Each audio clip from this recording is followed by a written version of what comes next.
ఓం సర్వవేదాంతసిద్ధాంత గోచరం తమగోచరం గోవిందం పరమానందం సద్గురుం ప్రణతోస్మ్యహం. ఓం శాంతి శాంతి శాంతి. మనం వివేక చూడమని విచారణ చేస్తుంది. అందులో సత్వగుణంలో కూడా శుద్ధ సత్వగుణము మనలో రావాలి అంటే అమానిత్వాది 20 లక్షణాలు, మళ్ళీ దైవీ సంపత్తులు, ఇవన్నీ కూడా మనలో ఉండాలి అని తెలుసుకున్నాము. ఆ అమానిత్వాదిలో 20 గుణాలు ఉంటాయి. ఆ 20 గుణాల్లో మనము అమానిత్వము, అదంభిత్వము, అహింసము, శాంతి, ఆర్జవము, ఇక్కడ దాకా మనం విచారణ చేసుకున్నాం. దాని తర్వాత ఆర్జవం అంటే స్ట్రైట్ ఫార్వర్డ్నెస్, మనసులో ఏముందో బయట దానే చెప్పుకోవాలి. మళ్ళీ దాని తర్వాత ఆచార్యోపాసన, ఇది ఒక లక్షణం. గురులేని విద్య గుడ్డి విద్య అంటారు. ఎంత బుద్ధివంతుడైనప్పటికీ కూడా నువ్వు స్వతంత్రంగా నువ్వు ఎన్ని సాధనాలు చేసినా కూడా బూడిదలో పోసిన పన్నీర్ లాగానే అవుతాయి. కాబట్టి ఆచార్యులు గురువుల దగ్గరికి వెళ్ళాలి. ప్రణిపాత పరిప్రశ్న సేవాదిభి ఆచార్యానువర్తనం ఆచార్యోపాసనం.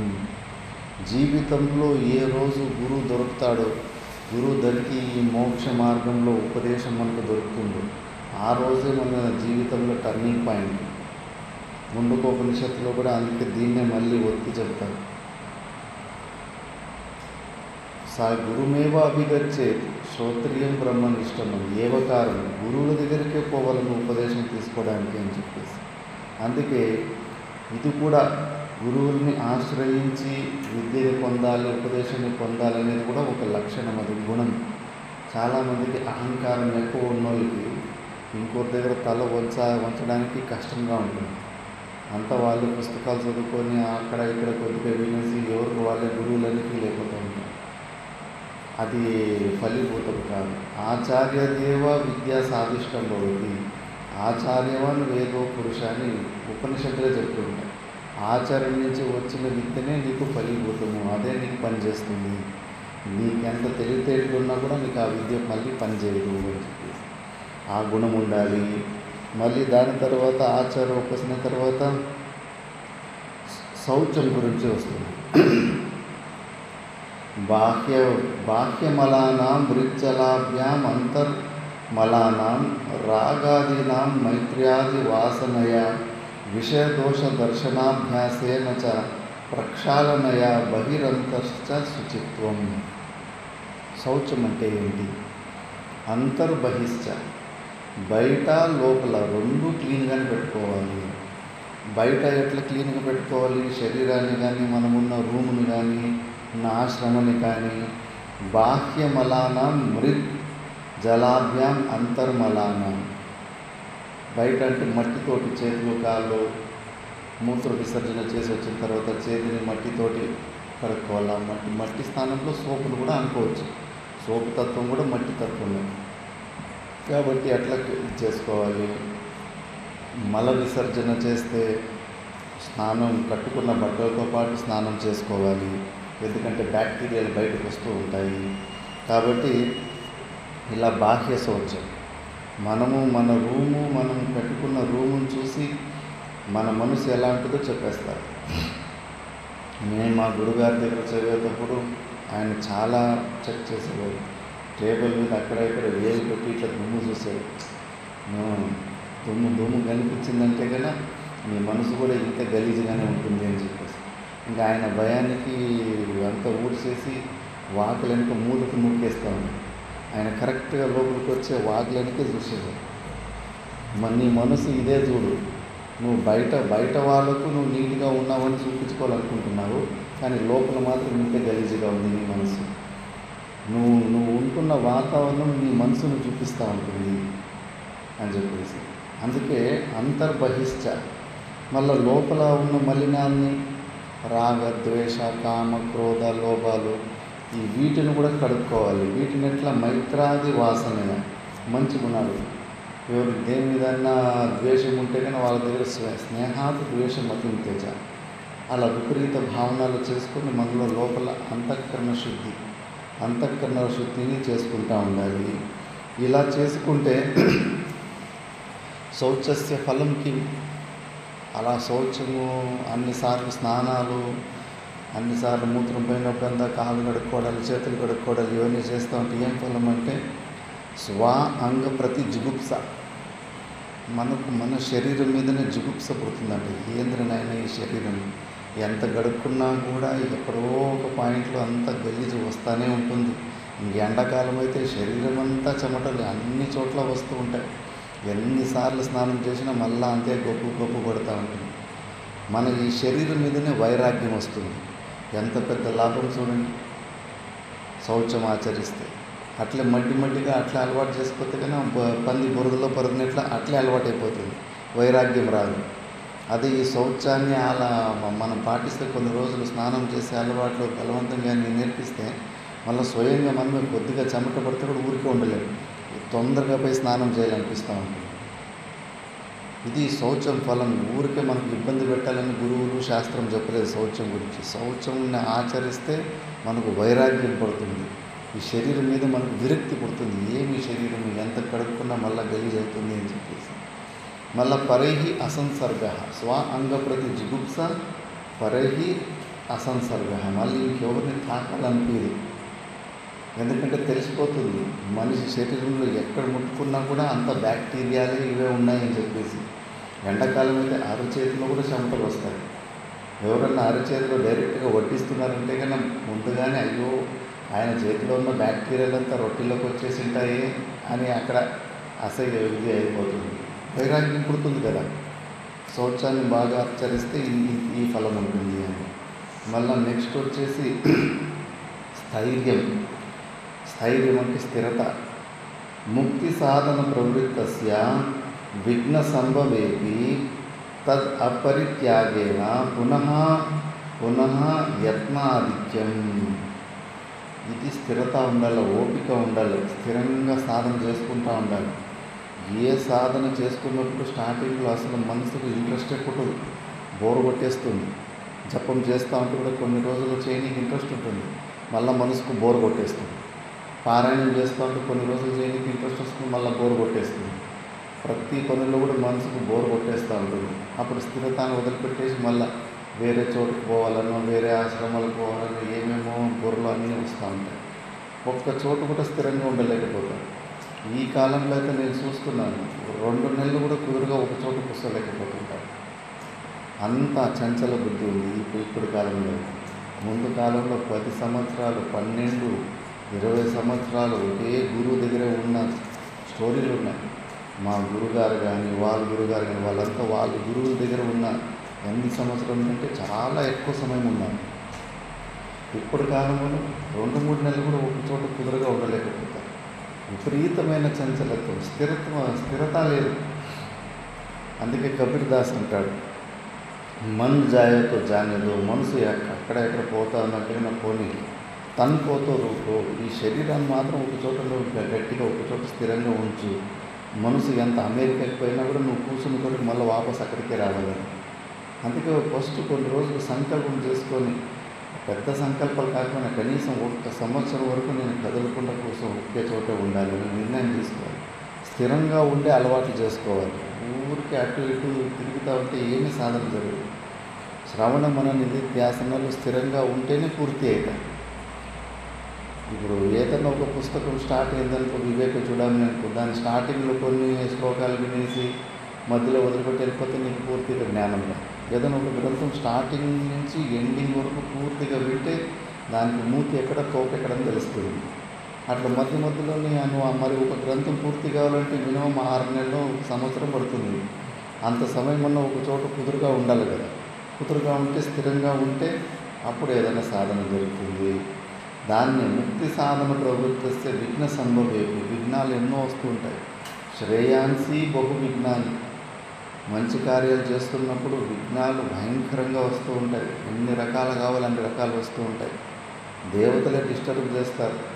ఎందుకంటే వాళ్ళకన్నా ఎక్కువ పైన స్టేజ్కి వెళ్ళిపోతాం అని చెప్పేసి వాళ్ళకు కూడా ఇష్టం ఉండదంట. అందుకే దేవతలకు శాంతి చేయడానికి స్టార్టింగ్లో శాంతి మంత్రాలు చదువుతారు. కాబట్టి విఘ్నాలు ఎక్కువ ఉన్నప్పటికీ కూడా సాధనను వదలకూడదు. ఏది జపం చేస్తున్నామో, ఏది పూజలు చేసుకుంటున్నామో, నిష్కామ కర్మయోగము, శ్రవణమని నిధిధ్యాసనాలు, వీటిని వదులుకోవద్దు. వీటిని వదులుకున్నామంటే కన్నా మళ్ళీ కింద పడిపోతాము. ఆ స్థిరత ఒకసారి మధ్యలో 2-3 రోజులు చేయలేకపోయినా మళ్ళీ ఇమ్మీడియట్గా మళ్ళీ అది జపం ఏ సాధన చేస్తూ ఉంటామో ఆ సాధనకు మళ్ళీ వాపసు వచ్చేసి పునః యత్నాధిక్యం. ఈరోజు ఒక జపమాల ఒక మాల తిప్పినా రేపు 2 మాలలు తిప్పాలి. సమయం మాత్రము మనసుకు మాత్రము ఖాళీ సమయం ఇవ్వద్దు. ఏదో ఒకటి ఆలంబన ఇస్తూ ఉండాలి. ఖాళీ సమయాన్ని ఇచ్చేస్తే కానీ ఈ ప్రపంచం గురించి ఆలోచించేస్తుంది. సంసారం గురించి, అనాత్మ గురించి ఆలోచించేసి బుర్రపాడు చేసేస్తుంది. ఆసుప్తే ఆమృతే కాలం నయే వేదాంత చింతయా దద్యానావసరం కించే కామాదినా మనా కవీయం. ఎప్పటి వరకు నిద్ర రాదు, ఎప్పటి వరకు సాగు రాదు, అప్పటి వరకు శ్రవణమన నిధిధ్యాసన సాధనలోనే ఉండాలి. నువ్వు కొద్దిగా కూడా అవకాశం వదిలిపెట్టకు. ఈ సంసారము మాయ మన బుర్రలోకి రావడానికి అవకాశం ఇవ్వద్దు. అవకాశం ఎప్పుడు ఉంటుంది? మనం ఖాళీగా ఉన్నప్పుడు వచ్చేస్తుంది. మనం ఖాళీగా ఉన్నప్పుడు మనసు సంసారం గురించి, వాళ్ళ గురించి, వీళ్ళ గురించి అంత ఆలోచన చేసేసి దేని గురించి ఆలోచిస్తుంటాము, ఎవరి గురించి ఆ గుణాలు మనలో వచ్చేస్తాయి. ఇప్పుడు దీనికి రిషికేశ్కి పోయినప్పుడు అక్కడ సాధువులకి బండారాలని జరుగుతాయి. సాధువులంతా కూర్చొని పెట్టేసి భక్తులు వచ్చేసి అందరికీ భోజనాలు పెట్టేసి 100-50 దక్షిణాలు లేదా వస్త్రాలు ఇచ్చి అలా చేస్తుంటారు. అవి ఎక్కువైపోయాయి. రోజు ఎక్కడో ఒక చోట జరుగుతూ ఉంటాయి. స్టార్టింగ్లో సాధువులందరూ అలాంటి దానికి పోతూ ఉంటే వాళ్ళని చూసి నేను అసహించుకున్నాను. వాళ్ళ గురించి నింద చేశాను. ఏంటి ఇల్లు అంతా ఇల్లు వాకి అంతా వదిలిపెట్టి వచ్చేసి వాళ్ళు ఇచ్చే 50-100 రూపాయలకి దక్షిణాలకి ఇట్లా బండారాలకి వెంబడి పరిగెత్తిపోతూ ఉంటారు. రోజు పోతారు కదా అని చెప్పేసి వాళ్ళని గురించి చింతన చేసి నేనే ఒకసారి కంటిన్యూస్గా 8 రోజులు పోయినా. నాకు ఏదో పుస్తకం అవసరం ఉండే, ఆ పుస్తకం కొనాలంటే కన్నా ఇంకా దాని విలువ వచ్చేసి 1000 రూపాయలు ఉండే, పెద్ద బృహదారణ్య. నేను 8 రోజులు కంటిన్యూస్గా పోయింది. మనము దేని గురించి ఎక్కువ చింతన చేస్తూ ఉంటామో అది మనమే అయిపోతాం. చెడు గురించి ఎక్కువ మనం చింత చేస్తుంటే మనకు తెలియకుండా మనం ఆ పని చేసేస్తుంటాం, మనమే అది అయిపోయి ఉంటాం. అందుకు అసలు పట్టించుకోవద్దు. మిగతా విషయాలు ఏమి ప్రాపంచిక విషయాలని మన బుర్రలోకి చింత చేసే వదిలిపెడితే ఆ గుణాలన్నీ మనలోకి వచ్చేస్తాయి. అందుకే మనసుని ఖాళీగా ఉంచుకోవద్దు. జపం చేస్తూ ఉండాలి, అందులో బోరు కొడితే ధ్యానం చేసుకోవాలి, అది బోరు కొడితే కన్నా పారాయణము, భగవద్గీత పారాయణము ఏదో ఒకటి, లేదా అది కూడా అయితే లేచి నిష్కాం ఏదో ఒకటి చెత్త ఊడడము, పూల చెట్టుకి నీళ్ళు పెట్టడం, ఏదో ఒకటి పని చేసుకుంటూ ఉండాలి. ఖాళీగా ఉంచుకుంటే మాత్రము దయ్యాలు. Idol mind is devils workshop అని. ఖాళీ బుర్ర ఉంటే మాత్రం భూత ప్రేతాలు ఈ మాయ వచ్చేసి లోపలికి వచ్చేసి లేనిపోని చింతలన్నీ పెట్టేస్తూ ఉంటుంది. అందుకే ఇలాంటివి వస్తూ ఉన్నప్పుడు కూడా మళ్ళీ ఇంకా అధికం ఎక్కువ సాధన చేసుకుంటుండాలి. ఈరోజు 2 మాలలు జపాలు చేస్తే రేపు 3 అలా పెంచుకుంటూ సాధనం పెంచుకుంటూ పునః ఆధిక్యం ఎక్కువ చేసుకుంటూ పోతూ ఉండాలి. అప్పుడు మనకు స్థిరత వస్తుంది. మళ్ళీ ఆత్మ వినిగ్రహ ఆత్మనః దేహేంద్రియాదే మోక్ష సాధన ప్రాతికూల్య స్వభావ విరోధనేన తదనుకూలతయ వ్యవస్థాపనం. మనసు ఎప్పుడూ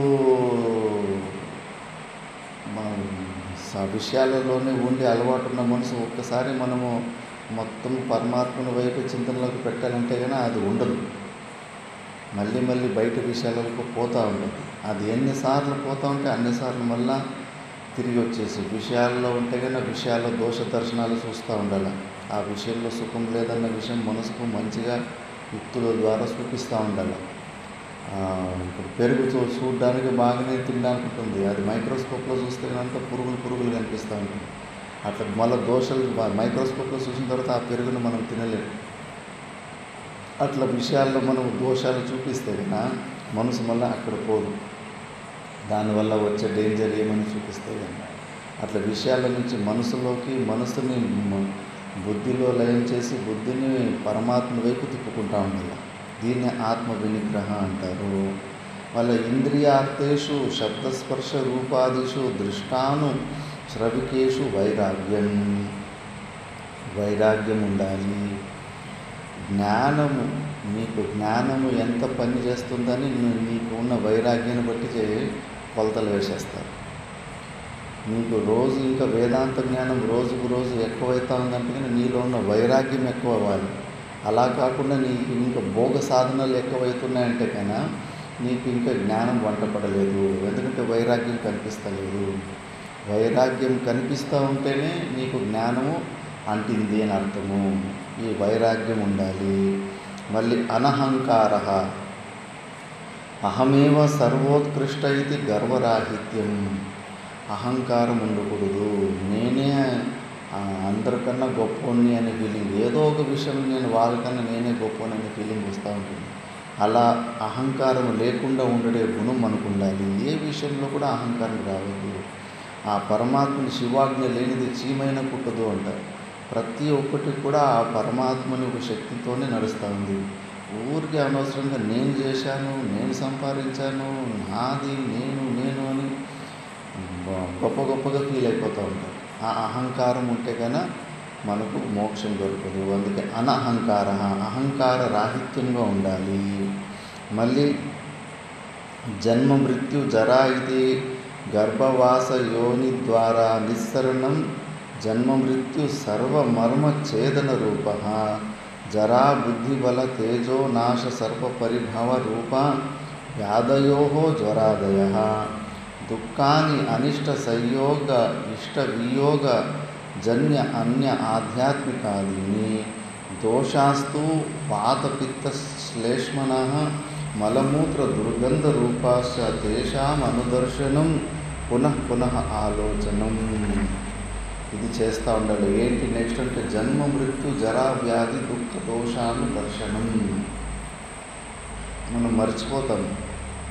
ఈ మనిషి జన్మలో ఉన్న దోషాలని విచారణ చేయకుండా పోతే మనం మర్చిపోతాం. బాగానే అనిపిస్తూ ఉంటుంది. జన్మలో ఎన్ని దోషాలు ఉంటాయి. గర్భవాసంలో ఎంత ఘోరమైన నరకం అనుభవిస్తాడు. లోపలున్న బిడ్డ 3 నెలలు పూర్వజన్మం అంతా జ్ఞాపకం వచ్చేసి ఉంటుంది. అయ్యో నేను పుణ్యం పనులు ఎందుకన్నా చేయకపోతే, పాప పనులు ఎంతకన్నా చేస్తే, ఆ తల్లి వేడి పదార్థాలు తిన్నా నొప్పి, కారం పదార్థాలు తిన్నా నొప్పి, లోపల చిన్న బ్యాక్టీరియాలు పెద్ద జంతువులాగా హింసలు పెడుతుంటాయి. ఘోరమైన నరకాన్ని అనుభవిస్తాడు. మళ్ళా మృత్యు ఎంత సహస్ర వృష్టిక దష్ట 1000 తేళ్లు కరిస్తే ఎంత నొప్పేస్తుందో మర్మ స్థానాలు కదిలిపోతాయి. అలాంటి మృత్యు, మళ్ళీ జర, వయసు, వృద్ధావస్థలో అందరూ ఫుట్బాల్ ఆడుకుంటారు. మనం కష్టపడి పెంచిన భార్య పిల్లలు వీళ్ళే వ్యతిరేకమైపోతారు. వాళ్ళే మర్యాద ఇవ్వడము తగ్గించేస్తారు. అందరింట్లో ఇదే కథ. జీవితం అంతా వాళ్ళ కోసం కష్టపడి చూసినా కూడా వాళ్ళకే లెక్క లేకుండా అయిపోతారు. వృద్ధావస్థలో అంతా పరాధీనత వస్తూ ఉంటుంది. ఆ వృద్ధావస్థ గురించి ఆలోచించాలి. మళ్ళీ వ్యాధులు ఒక్కటి పోతే ఇంకోటి. తలనొప్పి పోతే పొట్ట నొప్పి పోతే కంటి నొప్పి పోతే పళ్ళ నొప్పి, అన్ని నొప్పులు. దుఃఖము ప్రతిరోజు ఏదో ఒక విషయంలో దుఃఖం వస్తూనే ఉంటుంది, మనల్ని ఏడిపిస్తూనే ఉంటుంది. మరి ఇన్ని దోషాలని అనుదర్శనం, ప్రతిరోజు వీటి గురించి ఆలోచిస్తూ ఉండాలి. అప్పుడు వైరాగ్యం పుడుతుంది. మర్చిపోయామనుకో ఈ మనిషి జీవితం మీదనే ఇదే బాగుందిలే అని అనిపిస్తూ ఉంటుంది. అందుకే జన్మ మృత్యు జరా వ్యాధి దుఃఖ దోషానుదర్శనం. కొన్ని రోగాలు ఉంటాయి, పెద్ద ఇళ్ళలో బాగా డబ్బులు ఉంటాయి. ఎంత డబ్బులు ఉన్నా కూడా వాళ్ళు ట్రీట్మెంట్ చేయించుకోలేదు, అంటే దానికి మందే ఉంటుంది. అలాంటి కొన్ని రోగాలు వస్తాయి. డబ్బులు ఉన్నా కూడా ఆపరేషన్ చేయించుకుంటే కూడా మళ్ళీ ఉప్పు తినరాదు, స్వీట్ తినరాదు, చప్పటి భోజనాలు, అది ఆ మందులు, బెడ్ మీదనే పడుకో ఉండాలి. ఊరికి బతికి బతికడానికన్నా సావడం మేలని ఎంతోమంది అంటుంటారు.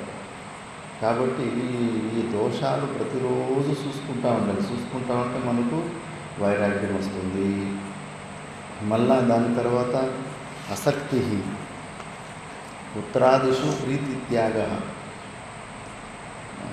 పుత్రాదిషు అంటే భార్య పిల్లల మీద అక్కడ విపరీతమైన ప్రేమ ఉంటుంది. ఎంత లేదనుకున్నా కూడా ఆ మోహం అంత సులభంగా పోదు. పెద్ద పెద్ద మహానుభావులకే పోలేదు. వశిష్ఠుడు, శ్రీరామచంద్ర ప్రభువు లాంటి వాళ్ళకు జ్ఞానబోధ చేసిన వశిష్ఠుడు తన కొడుకుల్ని విశ్వామిత్రుడు చంపేస్తే ఆత్మహత్య చేసుకున్నాడు. అంత పెద్ద గురువు ఎంత వీక్గా ఆత్మహత్య చేసుకున్నాడు. మళ్ళీ ద్రోణాచార్యుడు తన కొడుకు అశ్వత్థాముడు చిరంజీవి అనే విషయం తెలిసి కూడా అశ్వత్థామ అథ అనేసరికి యుద్ధంలోనే ధ్యానంలో పోయి చూసుకుంటాడు, నా కొడుకు నిజంగా బతికినాడా చచ్చినాడా అని చెప్పేసి. అప్పుడు అదృష్టం వచ్చేసి తల నరికేస్తాడు. పుత్రుల మీద బిడ్డల మీద ఉన్న మోహం అంత సామాన్యం కాదు. అది పోదు అతి తొందరగా. దాన్ని వదులుకోవాలి. గుణం కొద్దీ బంధం వచ్చింది. నేను ఇంకా చేయాల్సిన కర్తవ్యాలు నేను వాళ్ళకి చేసేసాను, ఇంకా నాకు వాళ్ళకు సంబంధం లేదని లోపల మనసులోనే ఆ బంధము అవన్నీ కట్ చేసుకోవాలి. ప్రీతి త్యాగ, పుత్రాదిషు ప్రీతి త్యాగ. మళ్ళా ఇంకా తేషు అనభిష్వంగ, తేషాం సుఖ దుఃఖే అహమేవ సుఖీ దుఃఖే ఇది అధ్యాస అభావ. ఇది ఓవర్ అటాచ్మెంట్. కొంతమందికి ఏమో పుత్రుల మీద మోహం ఉంది, కానీ చాలామందికి విపరీతమైన మోహం.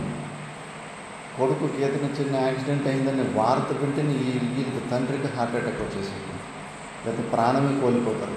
నా బిడ్డ లేడు అనే విషయం తెలిస్తే కానీ తల్లిదండ్రులు ఆ వార్త విని వీళ్ళు కూడా ప్రాణాన్ని కోల్పోతారు. ఇది ఓవర్ అటాచ్మెంట్, ఓవర్. దాన్ని అనభిష్వంగ. మళ్ళీ వాళ్ళు సుఖ దుఃఖే, వాళ్ళు సుఖ దుఃఖంగా, వాళ్ళు దుఃఖంగా ఉంటే వీళ్ళు దుఃఖంగా ఉంటారు, వాళ్ళు సుఖంగా ఉంటే వీళ్ళు సుఖంగా ఉంటారు. సుఖ దుఃఖే అహమేవ సుఖీ దుఃఖీ ఇది అధ్యాస అభావ.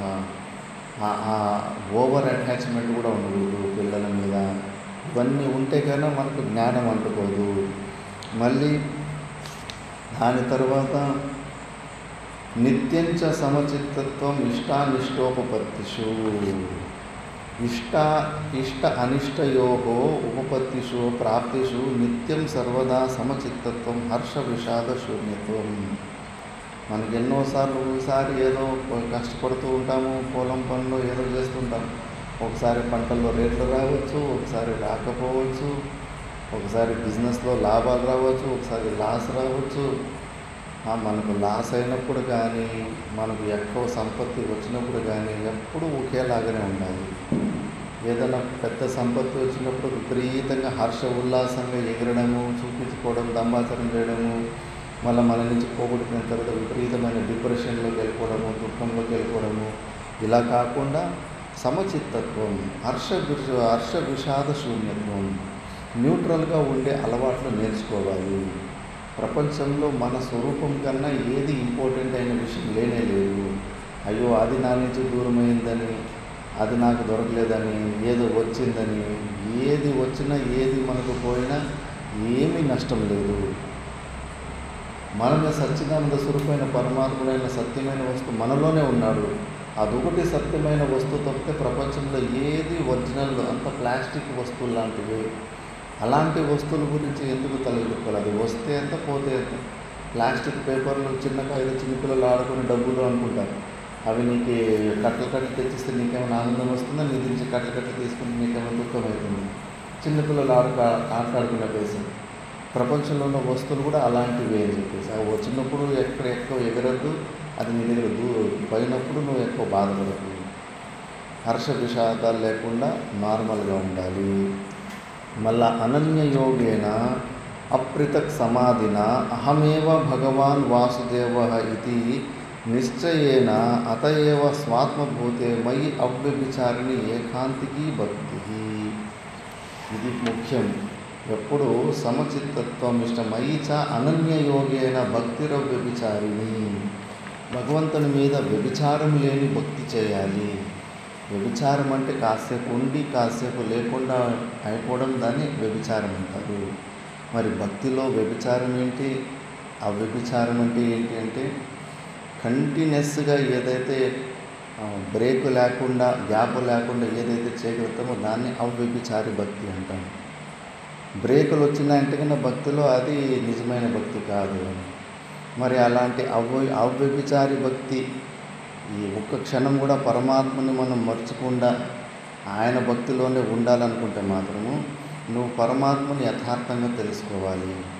నిర్గుణ నిరాకార స్వరూపంలో ఎప్పుడు నువ్వు తెలుసుకుంటావో అప్పుడు నువ్వు ఆ పరమాత్మని భక్తిలో ఒక్క సెకండ్ కూడా నీకు బ్రేక్ రాదు. దాని తర్వాత సగుణ సహకారాలు అవన్నీ కూడా అక్కడ బ్రేక్లు అవుతూ ఉంటాయి. నువ్వు ఇష్టమైన దేవుడు ఏ దేవుడన్నా కావచ్చు, ఆ దేవుడి రూపం కళ్ళు మూసుకొని ధ్యానంలో చేసి ఆ దేవుని రూపం ఎక్కడ చూసుకుంటూ ఉండొచ్చు. కానీ నువ్వు కళ్ళు తెరిచి నా ముఖం చూసినప్పుడు నా రూపం వచ్చేస్తుంది. నా రూపం చూసినంతసేపు నీ ఇష్టదేవత రూపం నీకు కనిపించకుండా పోతుంది. ఆ సమయంలో బ్రేక్ వచ్చిందా లేదా, లేకుండా అయిందా లేదా, అది వ్యభిచారం అయిపోతుంది. ఆ సమయంలో అది లేకుండా అయిపోతుంది. మరి ఎట్లా ప్రతి క్షణము ఏ వస్తువును చూసినా నా భక్తి పోకుండా ఉండాలంటే కనుక నువ్వు పరమాత్మ నిజ స్వరూపం తెలుసుకోవాలి. ఆయన సత్ రూపంలో అన్ని వస్తువుల్లోనూ ఉన్నాడు. మైకులో కూడా మైక్ సత్, మైక్ ఉన్నది, మైక్ ఉంది, పుస్తకం ఉంది, టేబుల్ ఉంది, కుర్చీ ఉంది, అన్నిట్లోనూ ఉండడం అనేది కామన్గా ఉంటుంది.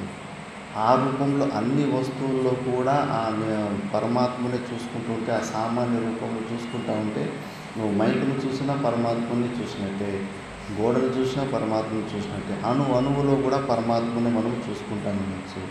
అప్పుడు అది నైరంతర్యం. అప్పుడు నీకు బ్రేక్లే రాదు. ఏ వస్తువును చూసినా, ఎవరి ముఖం చూసినా దాంట్లో కూడా నువ్వు ఆ సచ్చిదానంద స్వరూపుని పరమాత్మనే చూసుకుంటున్నావు. అందులో ఉన్న ఆ సత్ అంశాన్ని నువ్వు చూసుకుంటూ ఉంటావు. కాబట్టి అలాంటి భక్తి, అవ్యభిచారి భక్తిని అది ఇక్కడ బాగా స్పష్టంగా చెప్పారు. ఎట్లా? అహమేవా భగవాన్ వాసుదేవ, నేనే ఆ పరమాత్ముడైన వాసుదేవుడిని నేనే అయి ఉన్నాను. నేను జీవుడని నేను భిన్నంగా అనుకుంటా ఉంటే ఆ భిన్నమైంది కాదు. నాలో ఉన్న జీవభావము అది పరమాత్మ భావమే, బ్రహ్మభావమే. నాలోనే ఉన్నాడు పరమాత్ముడు. అది నా స్వరూపమే అయింది. అహమేవ భగవాన్ వాసుదేవ ఇది నిశ్చయేన, అది నిశ్చయం, కేవలం విశ్వాసం కాదు. బాగా శ్రవణ మన నిధిధ్యాసనలా చేసి నిశ్చయ రూపేణ అతయేవ స్వాత్మభూతేమయి అవ్యభిచారిణి ఏకాంతకి భక్తి. దీన్ని అసలైన భక్తి అంటారు. అందుకే తత్వస్వరూపానుసంధానం భక్తిత్యభిధీయతే అని వివేక చూడంలో స్టార్టింగ్లో చెప్పారు. ఇది నిజమైన భక్తి. ఇలాంటి భక్తి చేసినప్పుడు ఆ పరమాత్మ స్వరూపాన్ని పొందుతాము. మళ్ళీ దాని తర్వాత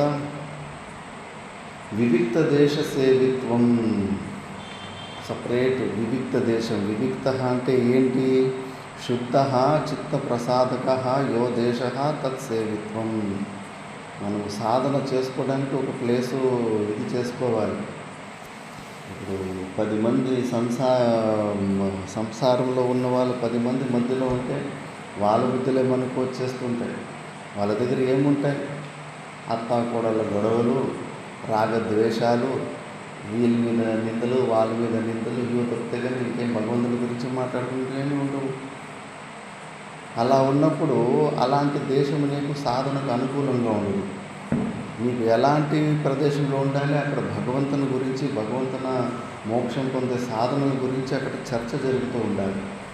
అలాంటి వ్యక్తుల మధ్యలో ఉంటే కదా నీకు సాధనకు అనుకూలంగా ఉంటుంది.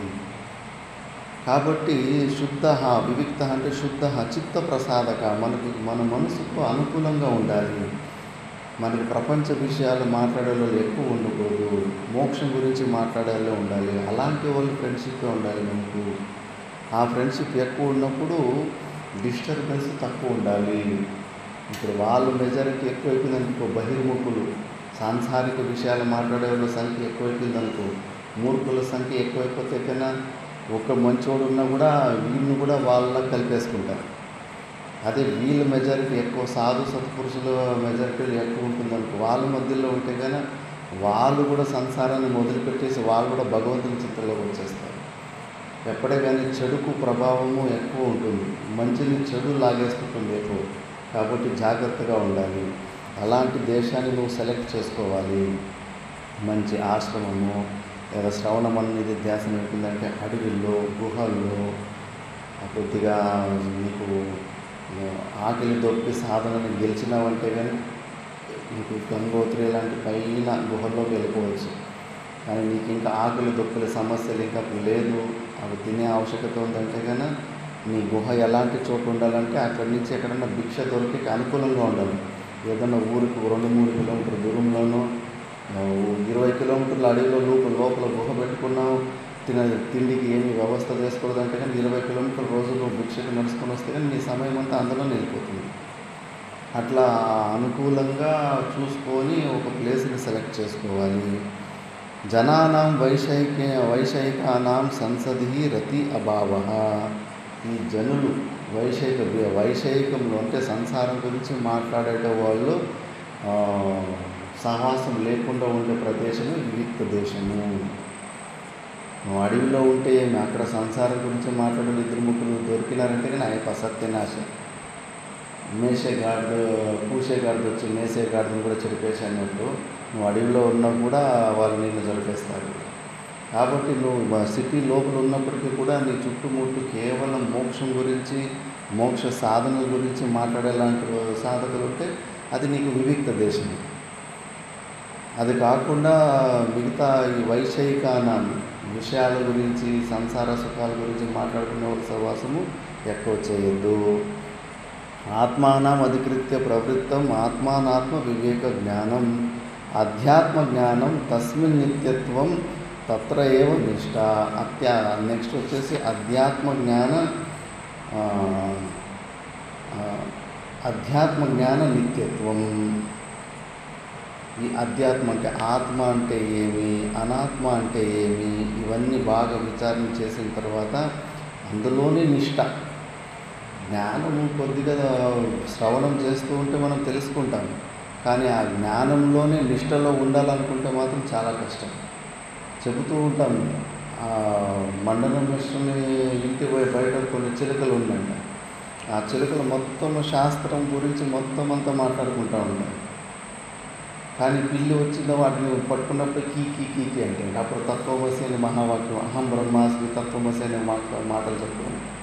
మనం కూడా అంత అన్నీ తెలుసుకుంటాము, పరమాత్ముడు అంతటా ఉన్నాడు, నాలో ఉన్నాడని ఊరికి వింటుంటాము, తెలుసుకుంటూ ఉంటాము. కానీ ఆ మృత్యు వచ్చేసరికి బెదిరిపోతాం, మృత్యు మన దగ్గరికి వచ్చేసరికి బెదిరిపోతూ ఉంటాము. అందుకే జ్ఞానం నుంచి జ్ఞాన నిష్ఠ ఉండాలి, అందులోనే ఉండేటట్టు. అది ఎట్లా వస్తుంది? త్వం పదార్థ శోధన ఐక్యపరత్వం ఇది యావత్. మనలో విచారణ చేస్తే మహావాక్యం గురించి, తత్వమసి అనేది మహావాక్యం. అందులో త్వం అంటే నువ్వు అని, తత్ అంటే అది అని, నువ్వు అదే అయి ఉన్నావు అంటే నువ్వు జీవుడు అనుకుంటున్నావు కదా, ఓ శిష్యుడా నువ్వు జీవుడు కాదు, నీవు జీవుడు అని ఏదనుకుంటున్నావు అది పరమాత్ముడే అయి ఉన్నాడు అని అది మహావాక్యం చెబుతూ ఉంటుంది. దాని యొక్క ముందు త్వం పదార్థ శోధనం ఎట్లా చేయాలని చూపిస్తారు.